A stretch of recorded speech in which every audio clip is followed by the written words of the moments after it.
A'udzu billahi samil alim minasyaitonir rajim. Bismillahirrahmanirrahim. Alhamdulillahi wassalatu wassalam ala asyrafil anbiya'i wal mursalin nabiyina Muhammad wa man tamassaka bi sunnati ila yaumil ma ba'd. Assalamualaikum warahmatullahi wabarakatuh. So welcome back po sa ating question and answer portion po. At sa pagkakataon na ito ay isa namang katanungan mula sa mga kapatid natin ang ating sasagutin. And hopefully inshallah ay magkaroon tayo ng dagdag na kaalaman at pangunawa sa ating din. Sabi po ng nagtanong, Assalamualaikum kapatid, wa alaikumussalam warahmatullahi wabarakatuh. Pwede ho ba magbasa ng Quran kahit hindi naka-wudu, abdas, or ablution?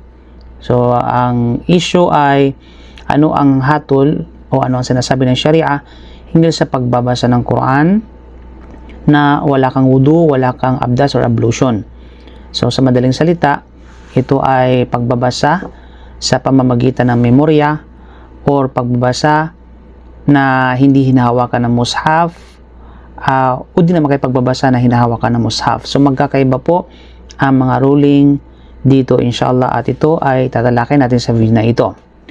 So ang pagbabasa ng Quran bilang pangkalahatan na kung saan walang wudu ang isang nagbabasa ay pinahihintulutan ng Sharia. Ito ay alinsunod sa hadith na naisalaysay mula sa hadith ni Aisha radhiyallahu an na sinabi niya, kana nabiyyu sallallahu alaihi wasallam yadhkurullaha kulla ahyani. Ang propeta Muhammad sallallahu noon daw ay inaalala niya ang Allah subhanahu wa ta'ala sa lahat ng pagkakataon. So kabilang sa malaking bahagi ng pag-alaala sa Allah o dhikr sa Allah subhanahu wa ta'ala ay ang pagbabasa ng banal na Quran. Ang ibig sabihin, kapag tayo ay nagbabasa ng banal na Quran, ay inaalala natin ang Allah subhanahu wa ta'ala, hindi lamang ito sa pamamagitan ng pagtasbih, pagtahlil, pagtakbir at anumang katulad nito.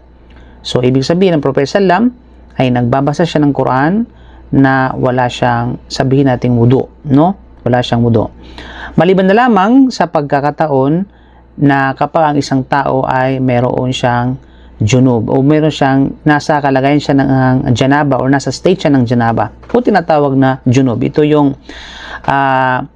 nakaranas no ng ejaculation no na pagbulalas ng kumbaga ng semen no of course mula sa kanya sa anumang kapamaraanan, anumang kadahilanan. So kapag ang isang tao nasa state ng impurity o major state of impurity na tinatawag na janaba or junub, obligado ang isang tao na maligo muna bago siya magbasa ng Quran. Dahil ito ay alinsunod sa hadith ni Ali radhiyallahu an na nakasaad mula sa mapapanaligang hadith na ang propeta sallam kana yuqri'u ashabahul Quran illa ay yakuna junuban. Kamakala fil hadith, kama dhakara fil hadith, na ang propeta sallam ay binabasahan niya ang kanyang mga sahaba, ang kanyang mga companions, no, maliban lamang na siya ay nasa kalagayan ng janaba. At marami pang salaysay mula sa mga hadith na nagpapahiwatig na ang propeta sallam ay hindi siya nagbabasa ng Quran kapag siya ay nasa kalagayan ng janaba. Now, regarding naman doon sa paghawak ng mushaf, mga kapatid, no? Paghawak ng mushaf, ito man ay may sapin at saka walang sapin. So, dadako tayo ngayon sa paghawak ng mushaf. Pag sinasabi nating mushaf, ito po yung pure Quran na walang anumang nakahalong translation. Walang anumang nakahalong tafsir. Bagkus purong salita ng Allah subhanahu wa ta'ala na walang anumang nakahalong ibang salita.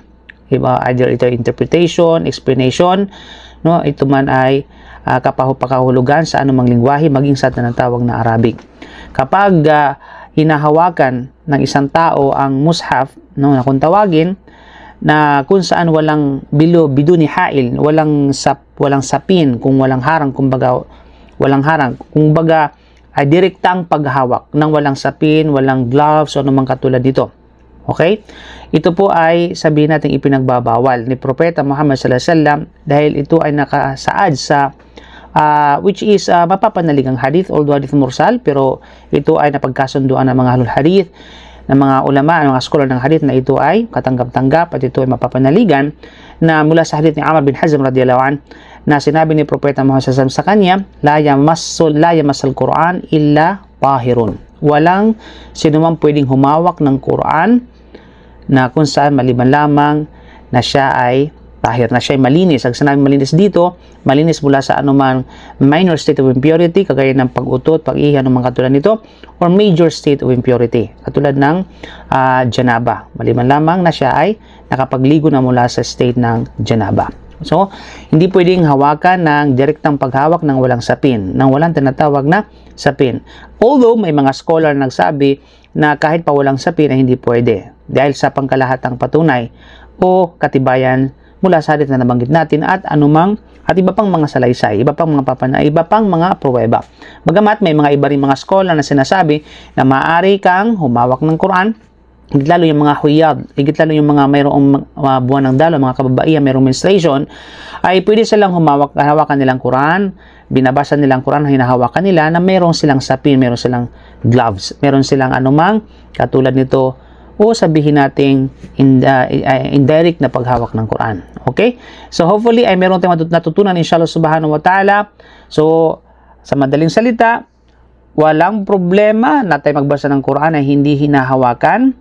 Ito man ay sa pamagitan ng memorya, no? O di naman kaya hinahawakan natin. Walang problema na magbasa tayo ng Quran sa lahat ng pagkakataon, maliban lamang na tayo ay nasa state ng janaba. At kapag hinahawakan naman natin ito, kailangan siguraduhin natin na tayo ay malinis, na tayo ay merong nasa kalagayan tayo ng tahara. Okay? So, kapag tayo ay nasa kalagayan ng janaba, kinakailangan maligo muna tayo bago tayo magbasa ng Quran. So, hopefully mga kapatid, inshallah meron tayong natutunan sa bagay na ito at kita-kits po tayo sa susunod na video. At bago ang lahat, so don't forget to hit the bell button sa ating YouTube channel and of course subscribe na rin sa ating YouTube channel for more, ika nga. At of course to follow our Facebook page. So maraming salamat po. Barakallahu fikum. Assalamualaikum warahmatullahi wabarakatuh.